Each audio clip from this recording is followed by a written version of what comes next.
नमस्कार, आप सभी का एक बार फिर से स्वागत है हमारे भरानल में। आइए। हरे कृष्णा।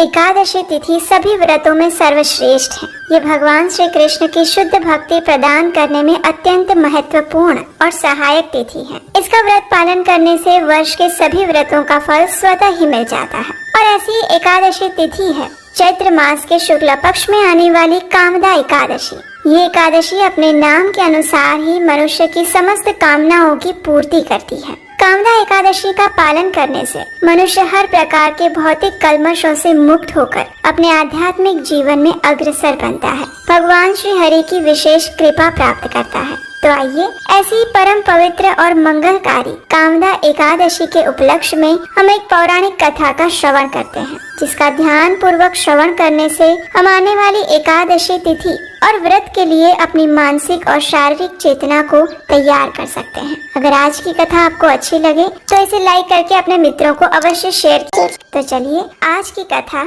आरंभ करते हैं। ये एकादशी अपने नाम को चरितार्थ करती है, यानी वह उसके पालन करने वालों की सभी मनोकामनाएं पूर्ण करती है। लेकिन इस एकादशी की दो विशेष बातें भी हैं। पहली तो ये कि ये हिंदू नव वर्ष की सबसे पहली एकादशी है, और दूसरी ये कि इस एकादशी के अगले दिन यानी द्वादशी पर एक विशेष पर्व आता है, जिसे दमनक आरोपण द्वादशी के नाम से जाना जाता है। और इसके पीछे का इतिहास क्या है, तो आइए इस कामदा एकादशी के उपलक्ष्य में हम इस इतिहास की भगवान श्री जगन्नाथ से जुड़ी हुई एक विशेष लीला का श्रवण करते हैं। ये बात है अनेक वर्षों पूर्व की, जब जगन्नाथ पुरी धाम में एक राजा राज्य करते थे। वे भगवान जगन्नाथ के बड़े भक्त थे। अब एक दिन ऐसा हुआ कि सुबह सुबह पुजारी ने जगन्नाथ जी के गर्भगृह के द्वार खोले तो उन्हें जगन्नाथ जी का एक वस्त्र नीचे गिरा हुआ मिला, और ये देखकर वे अत्यंत प्रसन्न हो गए, क्योंकि ये शुभ संकेत था। तो बस सभी पुजारी प्रसन्न होते हुए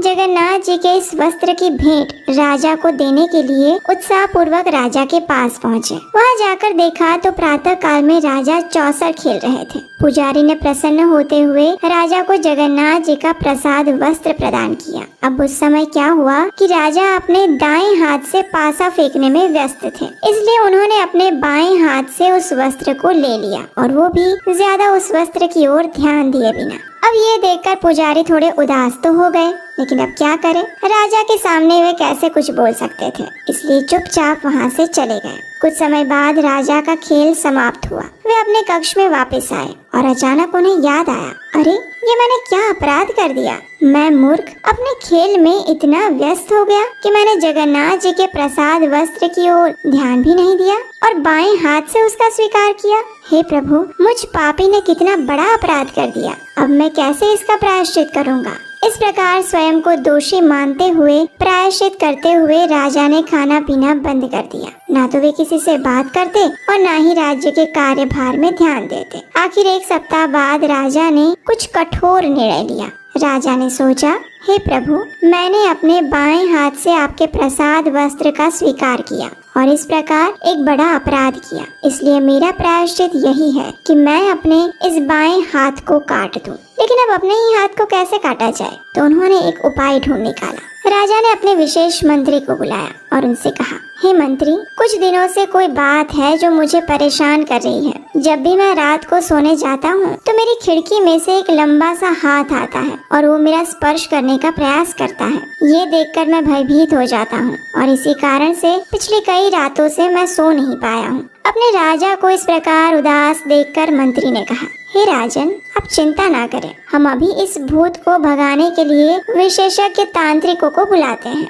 इतना कहकर मंत्री ने अपने राज्य के कुछ ज्ञानी तांत्रिकों को बुला लिया। सभी ने बैठकर राजा के उस कक्ष में पूजा विधि की और अच्छी खासी दान दक्षिणा लेकर चले गए, लेकिन कुछ लाभ नहीं हुआ। दूसरे दिन फिर से राजा ने वही व्यथा प्रकट की। फिर मंत्री ने निर्णय लिया कि आज रात वो स्वयं राजा के कक्ष में रहेंगे और उस हाथ को काट डालेंगे। रात होते ही मंत्री राजा के कक्ष में पहरा देने लगे और राजा को किसी और कक्ष में भेज दिया। मध्य रात्रि हुई, खिड़की में से एक हाथ आया और उसे देखते ही मंत्री ने अपनी तलवार से उसे काट डाला। अगले दिन सुबह प्रसन्न होता हुआ मंत्री उस कटे हुए हाथ को लेकर राजा के पास गया और उसे ये शुभ समाचार देते हुए रात्रि की संपूर्ण घटना कह सुनाई। राजा ने भी मंत्री की प्रशंसा की और उसे पारितोषिक प्रदान किया। इतने में मंत्री ने देखा कि अरे अरे ये क्या, राजा का बायां हाथ कटा हुआ है। कहीं इसका अर्थ ये तो नहीं कि रात्रि में उसने जो हाथ काटा था वो और किसी का नहीं अपितु स्वयं राजा का था। ये सोचकर उस मंत्री के पैरों तले से जमीन खिसक गई। वो रो रो कर राजा से क्षमा मांगने लगे और प्रायश्चित करने लगे, लेकिन राजा ने उन्हें ये कहते हुए आश्वस्त किया कि वो उनकी ही इच्छा थी, क्योंकि उन्होंने जगन्नाथ जी के महाप्रसाद का अपमान किया था। फिर भी दुखी हृदय से मंत्री राजा का वो हाथ लेकर जगन्नाथ वल्लभ उद्यान में चले गए और उन्हें वहाँ बड़े आदर सत्कार से समाधि दी। अब राजा का एक हाथ तो कट गया, इसलिए जगन्नाथ मंदिर के नियम अनुसार अब वे जगन्नाथ जी की प्रत्यक्ष सेवा मंदिर में तो नहीं कर सकते थे। इसलिए अब वे प्रतिदिन जगन्नाथ जी के लिए उद्यान से पुष्प चुन कर आते और उससे माला बनाने की सेवा करने लगे। एक दिन पुष्प चुनते हुए उन्होंने एक बड़ा ही सुंदर और सुगंधित पुष्प देखा। उसे देखकर उन्हें अत्यंत आश्चर्य हुआ, क्योंकि आज से पहले वो यहाँ नहीं था। राजा ने इसके विषय में वहाँ के माली से पूछा, लेकिन उसे भी इस पुष्प के बारे में कोई जानकारी नहीं थी। राजा ने माली से कहा कि इस पुष्प वाले पौधे का विशेष ध्यान रखा जाए, और ये कहकर राजा चले गए। अब अगले दिन जब वे उस स्थान पर आए तो उस पौधे से कुछ पुष्प तोड़े गए थे।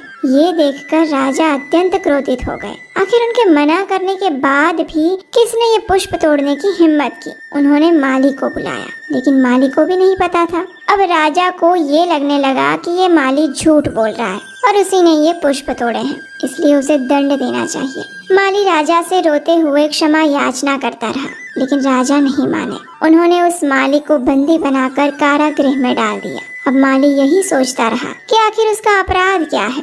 ये सोचते हुए उस माली ने जगन्नाथ जी से प्रार्थना की कि अब वही उन्हें इस संकट और राजा के दंड से बचा सकते हैं, और हमारे जगन्नाथ जी तो है भक्तवत्सल। उसी रात्रि वे पहुंच गए राजा के स्वप्न में और राजा से कहने लगे, हे राजन, तुमने व्यर्थ ही उस माली को बंदी बनाया है। ये सत्य है कि इन फूलों की चोरी के विषय में उसे कुछ भी ज्ञात नहीं। वास्तव में ये पुष्प और उसकी सुगंध मुझे अत्यंत प्रिय है, इसलिए इन पुष्पों की चोरी मैंने स्वयं की थी। ये पुष्प मुझे अत्यंत प्रिय है, क्योंकि ये उसी स्थान पर उगा है जहाँ तुम्हारे कटे हुए हाथ को मंत्री ने समाधि दी थी। वास्तव में ये स्थान और ये पौधा मेरे प्रति तुम्हारी भक्ति और करुणा को दर्शाता है, इसलिए इस पुष्प का नाम होगा दयान पुष्प। जाओ इसी क्षण उस माली को मुक्त करो, और आज से उस माली का नाम होगा दयान माली। और कल चैत्र शुक्ल पक्ष की चतुर्दशी तिथि है। मैं चाहता हूँ कल इसी दयान माली द्वारा इन्हीं पुष्पों से मेरा श्रृंगार किया जाए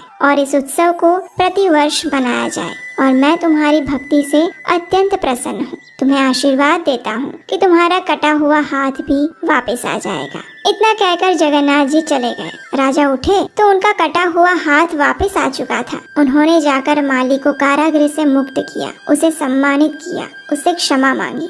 तो यही कारण है कि चैत्र मास के शुक्ल पक्ष की त्रयोदशी और चतुर्दशी तिथि पर प्रत्येक वर्ष जगन्नाथ जी को इन्हीं दयान पुष्पों और उसके पत्तों से विशेष श्रृंगार किया जाता है। और इस बार ये पर्व आ रहा है एकादशी के ठीक अगले दिन, यानी द्वादशी पर। तो ये थी इस कामदा एकादशी के उपलक्ष्य में एक विशेष कथा। ये कथा आपको कैसी लगी, ये हमें नीचे कमेंट बॉक्स में लिखकर